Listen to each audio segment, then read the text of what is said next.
अस्सलाम वालेकुम, मैं हूँ शाहजेब खानजादा। 6 अप्रैल को वजीर आजम ने काबीना में बड़ी तब्दीलियां की। कुछ कलमदान तब्दील किए, कुछ नए चेहरे काबीना में शामिल किए, मगर ठीक 20 दिन के बाद आज काबीना में मजीद तब्दीलियां कर दी गई हैं। हुकूमत की मीडिया की टीम में नए चेहरे शामिल कर लिए गए हैं। फिरदौस आशिक ऐवान से इत्तलात का कलमदान वापस ले लिया गया है और उनकी जगह तहरीक इंसाफ के रहनुमा सेनेटर शिबली फराज को वजीर इत्तलात और नशरियात मुकर्रर कर दिया गया है।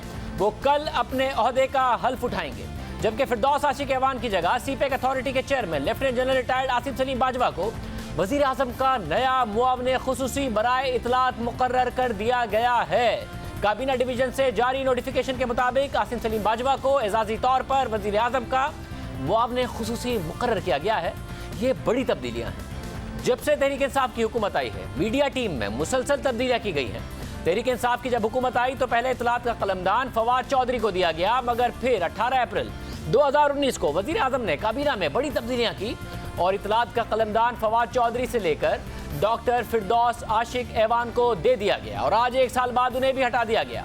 इसके अलावा भी हुकूमती मीडिया टीम में तब्दीलियां होती रही, मुसलसल होती रही। वजीर आजम ने ताहिर ए खान को अपनी मीडिया टीम में शामिल किया, उन्हें अपना मुशीर बराए मीडिया बनाया, मगर फिर जब चेयरमैन नैब की वीडियो ताहिर ए खान के चैनल पर चली तो तनाज़ा उठ खड़ा हुआ और फिर 24 मई 2019 को उन्हें ओहदे से हटा दिया गया। इसी तरह तहरीक इंसाफ के रहनुमा इफ्तिखार दुरानी को मुआवने खुसूसी बराए मीडिया अफेयर्स बनाया गया, मगर रवा साल फरवरी में उनका भी इस्तीफा सामने आ गया। इसी तरह वजीर आजम की मीडिया टीम में यूसुफ बेग मिर्जा भी शामिल रहे, उन्हें वजीर आजम का मुआवने खुसूसी बराए मीडिया अफेयर्स बनाया गया, मगर उन्होंने भी नवंबर 2019 को अपने ओहदे से इस्तीफा दे दिया। हुकूमत की मीडिया टीम में मुसलसल तब्दीलियां होती रही हैं और अब एक और बड़ी तब्दीली आई है। शिबली फराज को वफाकी वजीर बनाया गया है। वजीर आजम तनकीद मीडिया पर करते हैं, मगर बार बार अपनी मीडिया टीम बदल देते हैं। सवाल ये पैदा होता है कि अब तक मसला मीडिया में है या फिर वजीर आजम की मीडिया टीम में है, या फिर मसला असल में कारकर्दगी का है, जिसका दिफा करने में नाकामी की वजह से मीडिया टीम भी अपनी कारकर्दगी पर बयानियां बनाने के बजाय मीडिया के खिलाफ बयानियां बनाना शुरू कर देती है। फिर वजीर आजम भी यही करते हैं, मगर फिर कुछ टाइम के बाद अपनी मीडिया टीम ही बदल देते हैं। शिबली फराज एक अच्छी और सुलझी शख्सियत की शोहरत रखते हैं। क्या ये वजीर आजम की तरफ से नई पॉलिसी का आगाज है? एक और अहम तब्दीली साबिक फौजी तर्जुमान आसिम सलीम बाजवा की हुकूमती मीडिया टीम में शमूलियत है। ये तब्दीली भी इस लिहाज से अहम है क्योंकि lieutenant general retired Asim Saleem Bajwa जून 2012 से दिसंबर 2016 तक DGISPR रहे। मीडिया के साथ उनका बाकायदा तौर पर ताल्लुक रहा। तकरीबन 4 साल तक फौज की तर्जुमानी की। सोशल मीडिया के जरिए फौज का मौक़िफ़ पेश करने की रिवायत आसिम सलीम बाजवा ने ही कायम की। उन्होंने बहुत से अहम मौक़े पर पॉलिसी बयानात ट्वीट्स के जरिए दिए। फौजी ऑपरेशन, आर्मी चीफ के बयानात के साथ साथ 2014 में जब धरने की वजह से मुल्की सियासत में कशीदगी बढ़ी तो जनरल आसिम सलीम बाजवा फौज का मौक़िफ़ पेश करते रहे। इसी दौरान धरने से इमरान खान की उस वक्त के आर्मी चीफ जनरल राहील शरीफ से मुलाकात भी हुई। फौज से रिटायरमेंट के बाद नवंबर 2019 में हुकूमत ने उन्हें सीपेक अथॉरिटी का सरबरा बनाया और अब मुआवने खुसूसी बराए इत्तलात बना दिया गया है। इस तब्दीली पर बात करेंगे सीनियर सहाफ़ी तज्ज़ियाकार प्रोग्राम कैपिटल टॉक के मेज़बान हामिद मीर साहब। मीर साहब बहुत शुक्रिया। मीर साहब, अब सोशल मीडिया जो एक्टिविस्ट हैं उनसे वज़ीर आज़म ने मुलाकात की तो उस वक्त वो ज़ाहिर मीडिया से बड़े नाराज़ भी नज़र आए। मीडिया के हवाले से उन्होंने कहा कि मीडिया अब कोई देखता नहीं है, मीडिया अपनी साख खो चुका है। उन्होंने कहा 2011-12 के बाद जो मीडिया है लोगों का उस पर से एतमाद ख़त्म हो गया। हालांकि खुद वज़ीर आज़म 2018 तक कह रहे थे कि तहरीक इंसाफ अगर हुकूमत में आई है तो उसमें मीडिया का बड़ा किरदार है। 2018 तक वो मीडिया की तारीफ़ करते थे, अब 2011-12 के बाद वो कहते हैं कि मीडिया लोगों ने देखना छोड़ दिया। और जो नंबर्स हैं वो भी वज़ीर आज़म की बात को नहीं जस्टिफाई करते। जितने लोग अगर नंबर्स देखे जाए 2011-12 में मीडिया देखते थे, न्यूज़ मीडिया, उतने ही आज भी देखते हैं और कोरोना आने के बाद उससे ज़्यादा देख रहे हैं। कोरोना से पहले उतने ही लोग मीडिया देख रहे थे जिन्हें 2011-12 में देखते थे। और वज़ीर आज़म मुसलसल फिर अपनी मीडिया टीम बदल देते हैं। यूसुफ बेग मिर्ज़ा, ताहिर ए खान, फिरदौस आशिक ऐवान, फवाद चौधरी। ये असल में क्या है? वज़ीर आज़म अपनी मीडिया टीम से खुश नहीं होते हैं या मीडिया से खुश नहीं होते हैं या कारकर्दगी से खुश नहीं होते हैं जो ये सारी तब्दीलियाँ होती हैं? शाहजेब साहब, अभी थोड़े दिन पहले जब वो उनका जो कोरोना रिलीफ फंड था उसकी जो एक बहुत लंबी एक ट्रांसमिशन हुई थी, टेलीथॉन हुई थी, प्राइम मिनिस्टर हाउस में हुई थी, तो वहां पर हम काफी सारे लोग इकट्ठे थे। हम तो एक वहां पे नेशनल कॉज के लिए इकट्ठे हुए थे। वहां पर जो मैंने सूरत हाल देखी थी तो मुझे उस दिन वहां पर ही अंदाजा हो गया था कि जो वजीर आजम साहब के इर्द गिर्द लोग हैं और जो उनका स्टाफ है वो कुछ मुतमिन नजर नहीं आ रहे, क्योंकि वो जो टेलीथॉन थी उसको बजाय के इंफॉर्मेशन मिनिस्ट्री जो है ऑर्गेनाइज करती, वो उसको देखती, या और जो लोग वजीर आजम की मीडिया टीम में हैं वो करते, तो वो बिल्कुल वजीर आजम साहब जो हैं उन्होंने अपने जो बिल्कुल खालिस जो उनके अपने जाती कॉन्टैक्ट्स हैं या पीटीआई के खास लोग जो पार्टी के लोग हैं उनके जरिए किया, उसमें गवर्नमेंट की इतनी इन्वॉल्वमेंट नहीं थी। और फिर वहां पर उस दिन जब हम वहां पर सारे इकट्ठे हो गए और वो जब ट्रांसमिशन शुरू होने वाली थी, तो वहां पे जिस तरीके से फिरदौस आशिक अवान वहां पर आई और उन्होंने वहां पर बाकायदा जो है उस ट्रांसमिशन के अंदर अपनी जगह बनाने की कोशिश की, फिर उनको वहां पर जगह नहीं मिली, यहाँ तक कि एक नौजवान एंकर जो है वो उनको इतना ज्यादा एम्बेरसमेंट फील हुई कि उन्होंने कहा कि अच्छा अब यहाँ पे कुर्सी तो नहीं है आपके लिए, अच्छा मेरी जगह पे आप बैठ जाएं आप। फिर वो एक साइड पे होकर बैठ गई। तो वहां पर उस दिन हमें काफी अंदाजा हो गया था कि फिरदौस आशिक अवान साहबा जो है वो काफी डेस्परेट हैं और उनको नजर आ रहा है कि शायद उनकी जो पोजीशन है वो तब्दील होने वाली है। उसके बाद फिर जब वज़ीर आज़म साहब आगे बैठ गए और फिर वो प्रोग्राम शुरू हो गया, फिर उसमें जब एक वक्फा आया तो वक्फे के दौरान फिर फिरदौस आशिक अवान साहबा ने अंदर दाखिल होने की कोशिश की, वो जहाँ पे वो कैमरे वैमरे लगे हुए थे वो, और उन्होंने वज़ीर आज़म से बातचीत करने की कोशिश की। तो उनको हमें उस दिन जो वज़ीर आज़म का रिस्पॉन्स था, जो सूरत हाल थी, अंदाजा हो गया था कि फिरदौस आशिक अवान जो है वो उनकी वो अब अहमियत नहीं है वज़ीर आज़म के नज़रों में जितनी के पहले थी। तो उसके बाद आप देखिए कि अगले दिन फिर उन्होंने वज़ीर आज़म साहब ने ये जो आप कोट कर रहे हैं, उन्होंने जो सोशल मीडिया एक्टिविस्ट हैं उनके साथ जो गुफ्तगू की, वो जो भी उन्होंने गुफ्तगू की, लेकिन आज जो वज़ीर आज़म साहब ने फिरदौस आशिक अवान को हटाकर उनकी जगह पे आसिम सलीम बाजवा को स्पेशल असिस्टेंट लगाया है और शिबली फराज साहब को लगा दिया है वज़ीर इत्तलात, तो इससे साफ साफ नजर आ रहा है कि वज़ीर आज़म इमरान खान जो हैं वो सिर्फ ये नहीं कि अपनी मीडिया मैनेजर्स की परफॉर्मेंस से खुश नहीं थे। मैं इसको इस तरह कहूंगा कि आज जो इतनी बड़ी तब्दीली आई है, ये दरअसल वज़ीर आज़म इमरान खान साहब की जो मीडिया पॉलिसी है उसकी नाकामी का खुल्लम खुला एतराफ़ है। और इस पर हमें इसलिए ज्यादा तनकीद नहीं करनी चाहिए कि जो उन्होंने रिप्लेसमेंट की है, जिस शख्स को लेके आए हैं शिबली फराज साहब, वो उनको ऑपोजिशन की जो बड़ी पार्टीज हैं वो भी उनको बहुत अप्रिशिएट कर रही हैं कि ये बहुत अच्छा इंतखाब है उनका।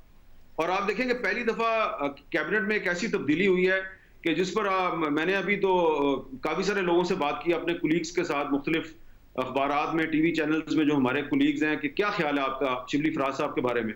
तो अक्सर लोगों की जो राय है उनके बारे में बड़ी मुस्बत है, क्योंकि आप देखिए कि जब फिरदौस आशिक अवान साहबा जो हैं उन्होंने माजी में जब वज़ीर इत्तलात थी पीपल्स पार्टी के दौर में, तो जिन लोगों के साथ उस जमाने में उनके ताल्लुकात खराब थे, चपकलश थे, कशीदगी थी, वही चीजें जो हैं वो उन्होंने मुंतकिल कर दी तहरीक इंसाफ को।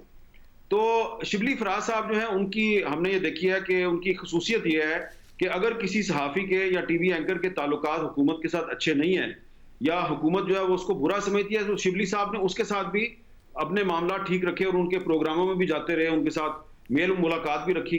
तो ये है असल बात। तो मैं ये समझता हूँ कि जो इमरान खान साहब ने आज तब्दीली की है पिछले 1.5-2 साल में, ये तीसरी तब्दीली है वजारत इत्तलात में।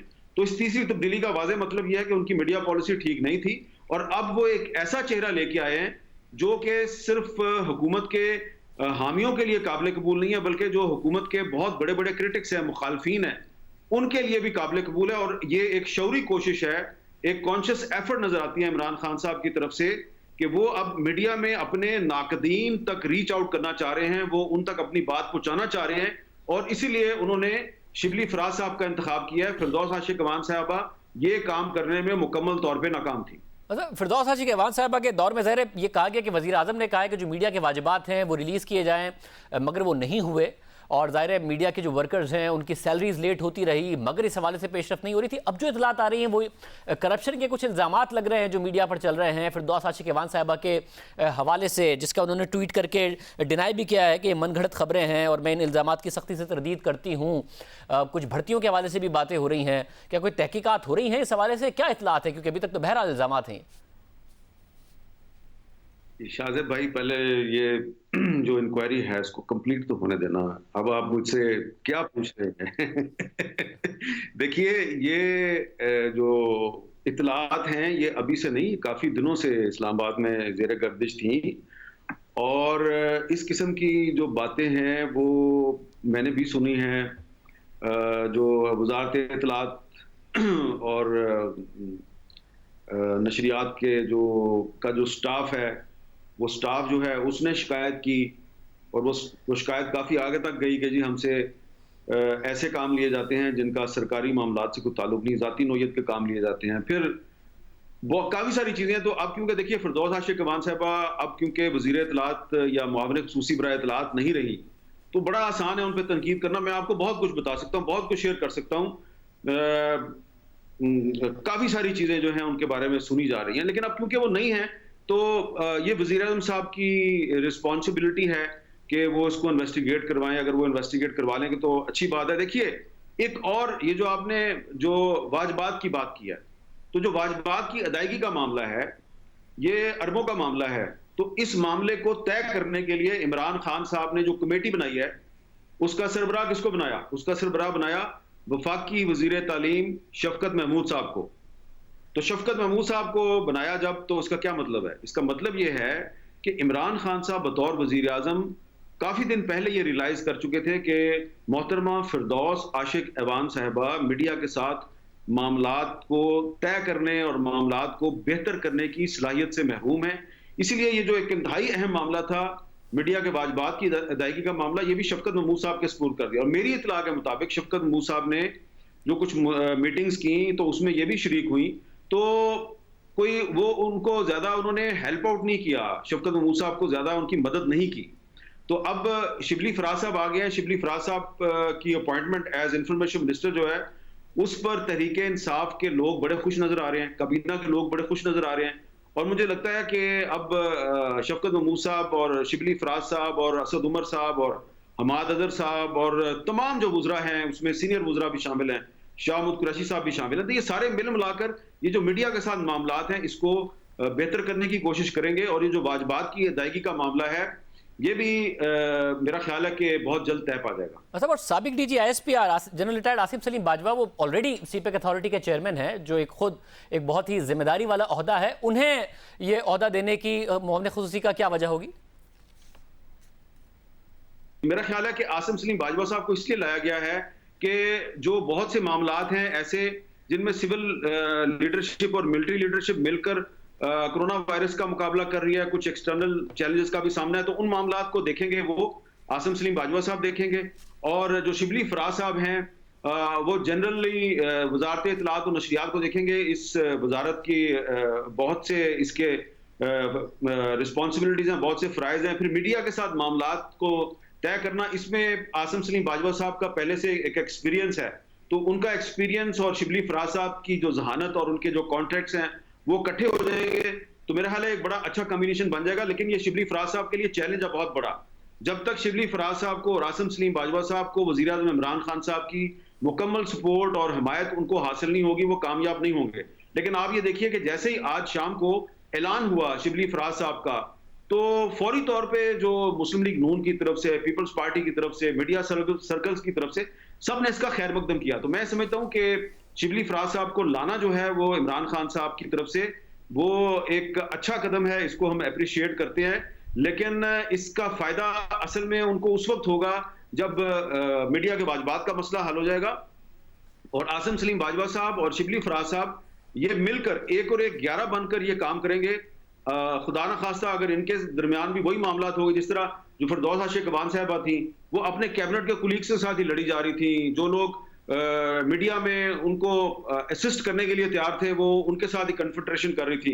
तो उनकी लड़ाई जो है वो मीडिया के साथ भी चल रही थी, अंदर भी चल रही थी, बाहर भी चल रही थी, वो हर तरफ लड़ाइयों में मसरूफ थी, लिहाजा उनको इसलिए शायद फारग किया गया। तो अब जो शिबली फराज साहब ने और आसिम सलीम बाजवा साहब हैं, इन्होंने मिलकर हुकूमत को जो चैलेंजेस का सामना, उसमें एक बड़ा चैलेंज है कि हुकूमत जो है वो उसकी जो पॉलिसीज है उनकी सही प्रोजेक्शन नहीं हो रही मीडिया पर, तो उस प्रोजेक्शन को करना है, सही तरीके से करना है, ये एक चैलेंज है बहुत बड़ा। और मुझे उम्मीद है कि अगर आसिम सलीम बाजवा और शिबली फराज एक टीम के तौर पे काम करेंगे तो उसमें उनको काफ़ी कामयाबी हासिल होगी। बहुत शुक्रिया आबिद मीर साहब, इस हवाले से तफसीलात बता रहे थे। प्रोग्राम में एक ब्रेक शामिल करते हैं, उसके बाद जिक्र होगा दुनिया भर में अब लॉकडाउन में नरमी आ रही है। किस तरह आ रही है आपके सामने रखेंगे, दुनिया भर का है।